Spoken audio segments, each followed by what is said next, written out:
This is what we talk about every night on the plane.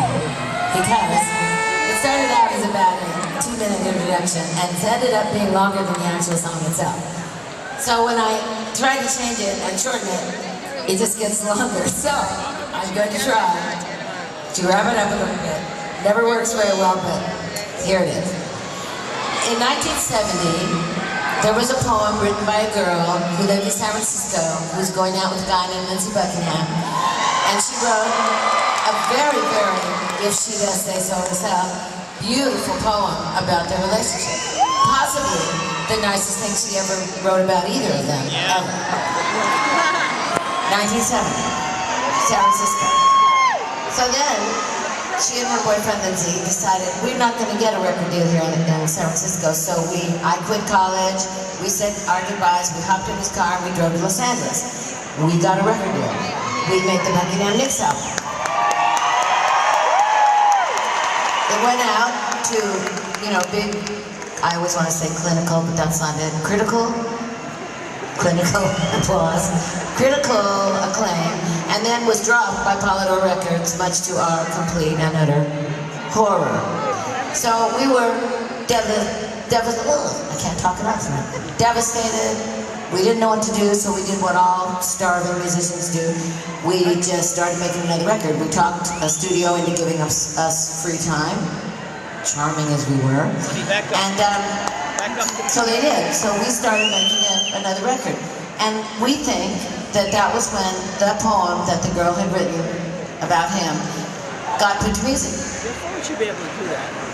And it was a great demo. We made a great demo of it. So then, of course, we lived in a house with about 500,000 cassettes. And they were everywhere. And they were easily copied. So what's a cassette?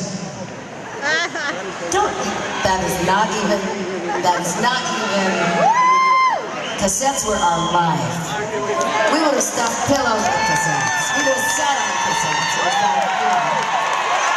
So anyway, the cassette was our friend. And so the cassette with the song that we're going to do for you was, put down, probably just thrown in the cabin somewhere. And then it was stolen by one of our probably sleazy friends. And that same sleazy friend probably brought it back and put it right back where it was, so we never even know it was stolen. And copied. Keyword, copied. So then, we lost it. So it was lost twice. Then, this is where I always get so lost, I can never understand why this is exactly where I completely lose my train of thought. Okay, so, where am I, Lindsey?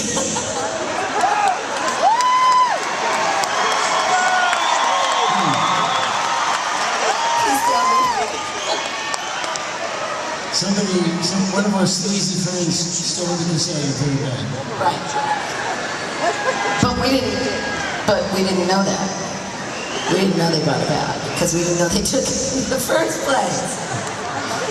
All right, so we skip forward to Fleetwood Mac, right? Am I right? John McVie is up the stage.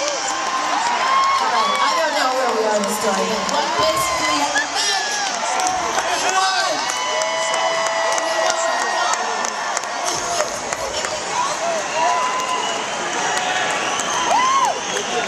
when we're too old to sing anymore, we're going to just be a comedy act. Okay, so anyway, what happened is that at some point, Mick Fleetwood reminded me that when he heard this song, wrong. Lindsey and I went and recorded it at his house last year. I showed him the song because, we found it on YouTube.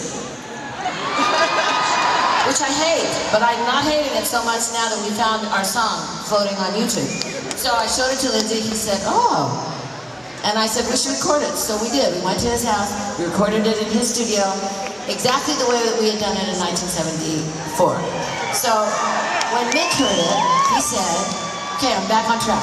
He said, don't forget to remind the audience that this was one of the things that attracted me to you guys, because the way that Lindsey and I sing is in counterpoint to the way he plays the guitar, like a triangle. So, and that's a great thing, because that makes us very special because of that triangular thing. So, anyway, that's what I said for the first, 3 weeks of the tour. So I said, that's what attracted him. And one night, I'm back on track. Lindsey said, oh, but no, that is not really what attracted us to you. What attracted us to him was that they needed a lead guitar player. Lead guitarist.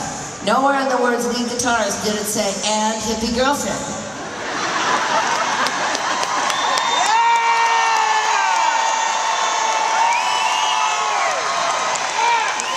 So, do you have anything to say? Who, me?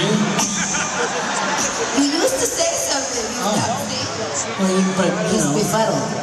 the whole, it's gotten a little more involved, so I'm not sure where to jump in, but I'll tell you what, I'll jump in. Okay, jump in. Please. Let's see. What will I say? Well, Mick Fleetwood called me up after hearing some stuff from Buckingham Nicks, and he said to me, would you like to join Fleetwood Mac? And I said, you gotta take my girlfriend too.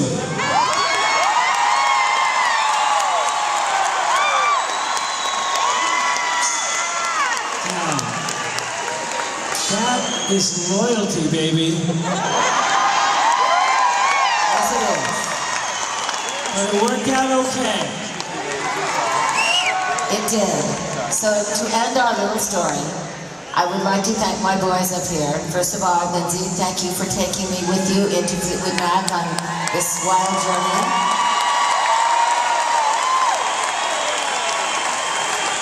And I'd like to thank Mick Fleetwood for taking both of us on his wild Alice in Wonderland ride into Fleetwood Mac.